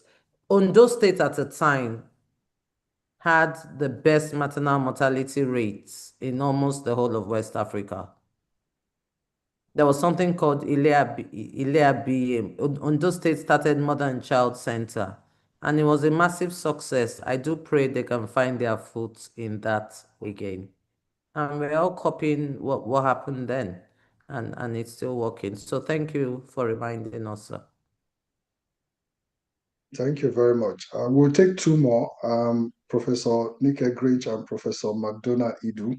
I will have to apologize to Ifeanyi Nwokwesi, Joan Osa, iPhone, Oracles. We might not be able to take your questions. So we'll take Professor Nike now and Professor McDonough Idu. Please, just because of time, you can put your questions in the chat box. If we have the time, we'll be able to take it. So, Professor Nike, go ahead, ma'am. Thank you, Pastor Sonny. I'm Yes, glad that you've got me to speak before my internet fails again, because it has failed like 10 times before. Sorry. My dear Aburo, I am so proud of you. You've done so well. And you see, all that keeps coming to my mind is that if only we could have doctors like you, healthcare professionals like you in every local government, every state in Nigeria, things will run well. Unfortunately, the way we have developed our healthcare delivery system, it does not encourage those who are knowledgeable to stay in the business. That is the problem. You've mentioned, my own mentor, Professor Oliko Ransom Kuti, and then Dr. Oluremi Ilupeju, I can't remember the exact name, but anyway, he also mentioned what happened in Osun, is it Ondo State? That's right, Ondo State, with the maternal mortality thing. So there have been, a lot of people trying to put in place development or developed systems that will answer our problems, that will speak to our problems. But unfortunately, there's been no continuity. No continuity. That's the problem. And most times, too, they are not integrated into the other areas that need to give them support, like agriculture, like, education, and all those are supposed to be integrated. Primary healthcare includes intersectoral collaboration. Intersectoral collaboration. People often miss this out. And, if you just try to develop primary healthcare along the lines of answering the questions of illnesses, culture, etc., you cannot do it alone. And you have shown us that by being also in the environment, you are able to manage many of the problems. And that was the idea. We were supposed to train doctors that would have a comprehensive view of what is needed for healthcare. So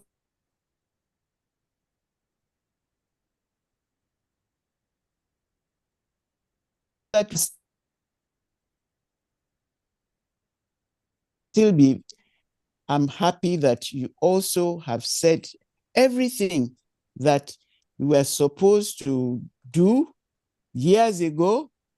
And then when you went to abroad, you continue to look at what can be done. So what is happening now is that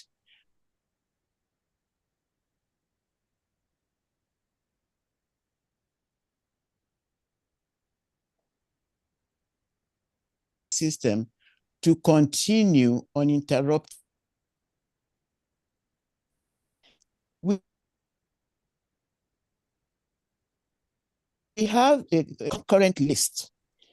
Both the federal and the states and local governments, they are responsible for healthcare, but they did not spell out really the roles and responsibilities. The roles and responsibilities. All they've said is, it's on the concurrent list. So some people, some states wait for the federal government to come and carry out healthcare in their states. Others take the bull by the horn themselves. And those ones have done better. And that's why you in Abuja have done better, because you have a governor. You don't call him governor. What is his own minister title now? but he has decided that he will make health a priority. Imagine if all the states can make health a priority. They would do very well. There will be maternal mortality will be right down, and we will know that healthcare is it has to happen.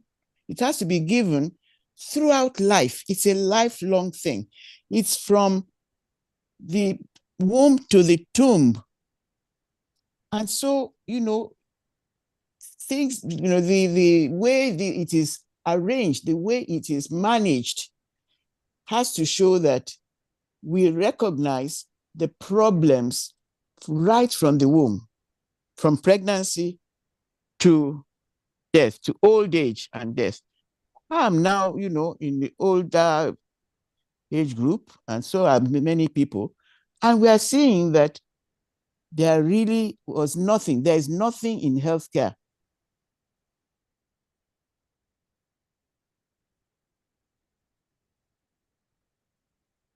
in Nigeria. There's nothing.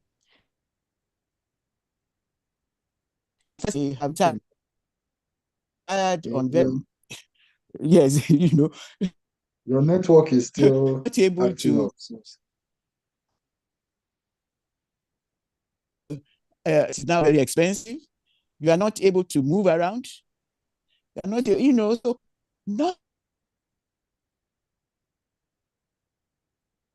nothing there. Listen to people like you now. You are now in a good position to try and recalibrate what healthcare system should be like. Thank you. Taking into consideration that we already have all the policies. We have, the National Health Act is there, but nobody refers to it. The policies are there. Programs are.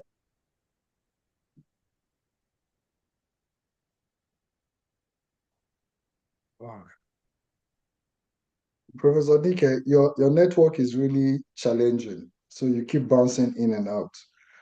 But I guess Dr. Fasher will have gotten enough of the gist of what you're saying. So, Dr. Fasher, I'll allow you to respond or say one or two things about those comments, and then Pastor Itwa will come back. Like I say, I completely apologize to the people whose hands are up and we're able to take you. We are really up on time. It will soon be 7 o'clock and we can't go beyond that time. But however, if Pastor Itwa comes up and he wants to give you more time, maybe.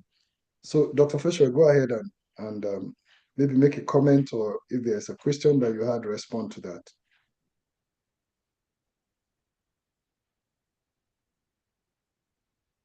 Yeah, go ahead.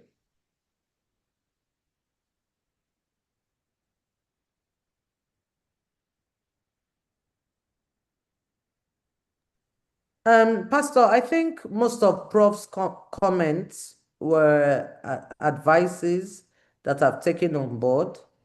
Yeah. I didn't really get any question from Prof. Prof is the mother of public health in Nigeria, and we still defer to her suggestions, and I've taken everything she said. Thank you. All right. Pastor Itwa, I'll hand over to you if you still have some time to take the other people whose hands are up, but if not, I call you to wrap up the session. Yeah, I think we should, because it's coming up to the hour of 7, and we've been at it since about 5 o'clock.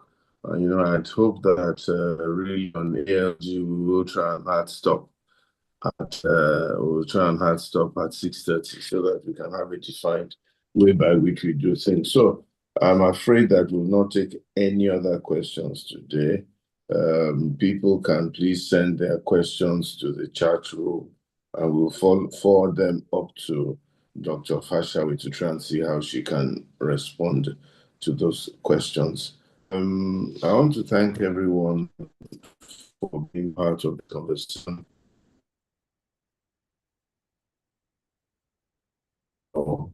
Princess Fashawi for her contributions and for all the work she's doing in the health sector. I know she's very, very passionate about development and seeing things done right. And I do pray that she's able to fulfill her dreams and achieve what should be achieved in Nigeria. So I want to thank her very much for the points of view, the perspectives, and everyone that also contributed today. What I had hoped, though, was that we could get some kind of roadmap and some kind of a directional feel as to the key things we need to really do, both as a country, as a government, and as a people, to try and leapfrog or fast track development, especially in the health sector. And then from here on, we'll begin to reach out and spread that message that, okay, Sonny, this is what you need to do in your own sector to help our health sector, educate your wife, educate your children, get your health insurance, sponsor some kind of health evangelism or whatever it is, and so on and so forth. Governments build a few more hospitals, have a health roadmap. This is by to make it very clear, make it transparent, and so forth. The JAPA doctors, like some of my friends have been doing, even just yesterday or 2 days ago, my cousin, who's both a dentist and a doctor, trained at IFE, been in the United States for the past 40-something years, says, I'm done with the US. I'm coming back to Nigeria and setting up a small health center in Ibadan, and I'm going to contribute my quota to the health sector. So maybe you want a few more japadas. The Indian health sector really has been financed largely by a lot of Indian japadas from the US back to India. China goes all over the place stealing technology and bringing it back to China. But a lot of these things have been done through a conscious effort and a determined policy by either a group of people or government. So what I'm hoping to do in Nigeria, what I'm hoping to do in ALG is to have practicable deliverables that each Nigerian can do to contribute to the development and the well-being of Nigeria, so that somehow over time and over seasons, with regular discourses like this and different other people's lighting similar fires, we can begin to take control of Nigeria and drive Nigeria along a certain trajectory. One thing that is clear is that a lot of information has to be put out there. A lot of people are not educated, they're not informed, they don't know what's going on, and they're not able to participate. With regards to the lady who was asking me why or if I'll be willing to partner with Guiding Light Assembly, I'm sure she knows, or she may not know, that Pastor Wale Adepti and I are joined by the HIP. We're brothers. We used to run something called Church for Change about 12 or 15 years ago, which was directed at mobilizing the church to ensure that there was change in Nigeria, both in politics, in governance, and so on and so forth. Professor Shivaji was part of that.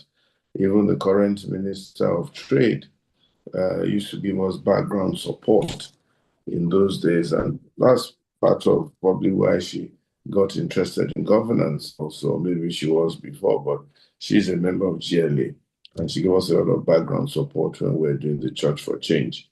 So that was even when Buhari, before he chose Tunde Bakari as his running mate, I think he really wanted to reach across the divide and work with the church. So churches are coming together. Short answer. Together and finding different ways of cooperation In fact, at the last election, the Christian Association of Nigeria had a Church for Politics or Politics for Church or something group that had several lectures here and there. And we're trying to see how to harness things together to contribute our own quota to the development of Nigeria. And we'll continue to do that. It's not been an easy road based on self-preservation, individualism, but that doesn't mean that it's not a road that's being walked at this point in time. I'm hoping that over time and with consistent effort on everybody's part, we will really have a beautiful Nigeria and a Nigeria that's focused more on Nigeria and the development of Nigeria and much less on self-preservation of each individual. I want to thank my abroad, Dr. Dolapo, for coming. I want to thank her mom for being on the program also, and quite a lot of other people who have shown up here today. I'm hoping that we'll be able to make a lot more traction. And I'm going to be having Dolapo to come back to deal with one or two other issues that I'm sure she's very competent to deal with. And then we can begin to proceed forward. Once again, thank you all for coming. Have a wonderful rest of the evening and a fantastic weekend ahead. God bless you all. Amen. Bless you Thank you too. for Amen. having us. God bless you too. It's open. Whatever you say now. It's open. Thank you so much. Thank you, Thank Pastor. you. Thank you, God bless you. Doctor. Thanks for the Thank you, Pastor. invitation. Thank Thank you, you, Professor. Thank you, Dr. Pastor Samuel. Ichwa. God bless you. Thank you. you, God Pastor bless you. Ichwa. Pastor Sonny. Thank you. Thank you, Auntie. Thank you, Auntie, Where's Jumoke. nice to the hear from Pastor? you. Mrs. We have not Busy, heard from right? you. Queen Nice Jumoke. to Bye. see God you. bless you. Thank Queen you. Jumoke, where are you? Queen Jumoke, please. Thanks, I'm right ma'am. here. Good evening. Hiding Thank you, today. Pastor Itwa. Thank you all very much. God bless Thank you. you, everyone. Thank you, Okay, thank you. Pastor Invite me to Ichwa. other Thank you, discussions. I hope we Doctor. get to see you, Pastor Thank Ichwa. you. Oh, I can see my boss, Dr. Adeton Agbe Davis. She taught me a lot in public health. Thank you, Dr. Agbe Davis. She's my mama uncle. Pastor Ichwa, I hope I will see you if I go back to Abuja. When are you going back? On the 5th. It's all right. I'm around. Okay. Thank Dr. you. Fashewe, please do not recommend Indomie. I know, right? Please do In not fact, do recommend you know they were Indomie. going to give Coke and Capri Suns? I'm like, hell no. You can't give them So sugar drink. I beg you, don't The do next that. time it will be kuli and protein packed. Exactly. Feedback Thank you. cake. Thank you, sir. Thank you. Good night, sir. That Thank you, feedback is Dolapo. very Thank you, good. Pastor Itwa. This is Pastor Dr. Agbe Sonny. Davis. Good evening, sir. Hi. Pastor Sonny. Dolly, Dr. Agbe darling. Davis. Dolly, Hello, sir. darling. How are you? Pastor Ito, I want to be here when I'm not the one talking. I want to be hearing other Thank people. you, Pastor. Thank you, Pastor Itwa. Thank you, Dolly, darling. This is Dr. Agbe Davis. Thank you. Bye. Thank you, Dolapo. Bye-bye. Thank you. Thank you, Pastor Itwa. Pastor Isha. Thank you, Dolly. Interesting. Hello, Pastor Dolapo, Sonny. thank you very much. Yeah. Yes, sir. This is Charles. It's a And, long time. Oh. Okay, well Who is done. that? Charles Ekanem, sir. Good New evening. Jersey. My Hi, sir. chairperson, I greet you, ma. My Pastor Sonny, chairman. Good evening. well done. Good evening. And Miss Jumoke. Jumoke. Good morning, Miss Jumoke. Good evening. Good evening, Dr. Charles. How are you? But no, it's afternoon. I'm in New Jersey. Oh, okay. Yes. I'm in the Good US with afternoon. you. Good Thank you. afternoon. Yes. How are you? Welcome. Fine. Dr. Please, Dolapo, we use the same link. So it's every Thursday, 5 p.m. We meet here. Different topics. Very interesting. So we hope to see you next Thursday at 5 p.m. Thank you very much for keeping it going. Yeah, thank you for your very insightful comments and conversation. And it was very informative. Thank you, madam.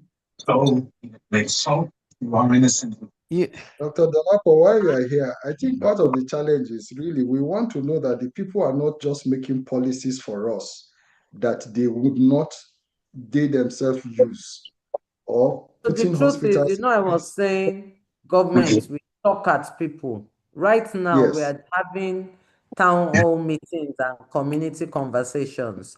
So that if somebody else comes to Pastor try Olu, and please stop the reverse YouTube. it, we will not, the people are the people who will stand up and have a revolution against it. That's the new tactic now. Good for If you. you are building hospitals, let's be sure that you will use those hospitals. When you were growing up, like you keep referring to, children of commissioners, ministers were in the same public schools with us. We all went to federal government college. Exactly. We also, My they had daddy a and mommy vested were top interest civil in making the servants. schools work. But today, they care less whether the schools are functional or not. So what about their healthcare? They go abroad for healthcare. They go for abroad. How are we going to stop that? Yeah, I think Okay. one of the Let me things. tell you something. I wanted my Yes. children to have American passports.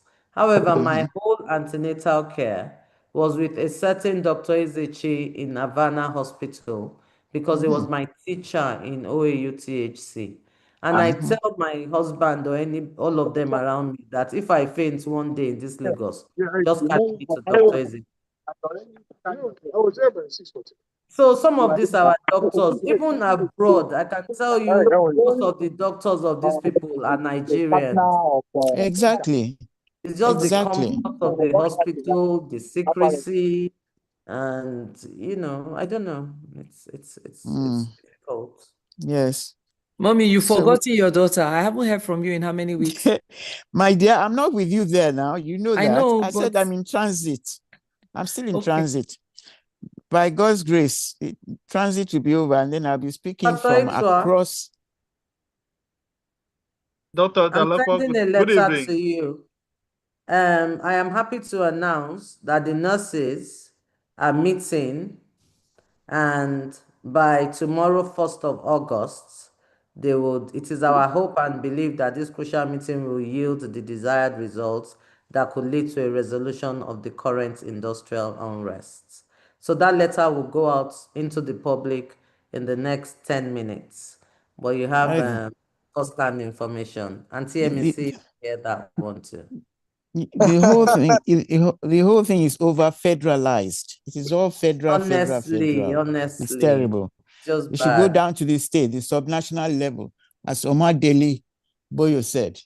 We should go down to the subnational level. Yeah, absolutely, and that's very good news, Dolapo. We're glad to hear that. But as we've all several of us have said, healthcare starts from the individual, and the more we empower our citizens from rural, from wherever area, with the information that they need to take care of their, basic health needs, the better it will be. And, the underlying and related issues of the environmental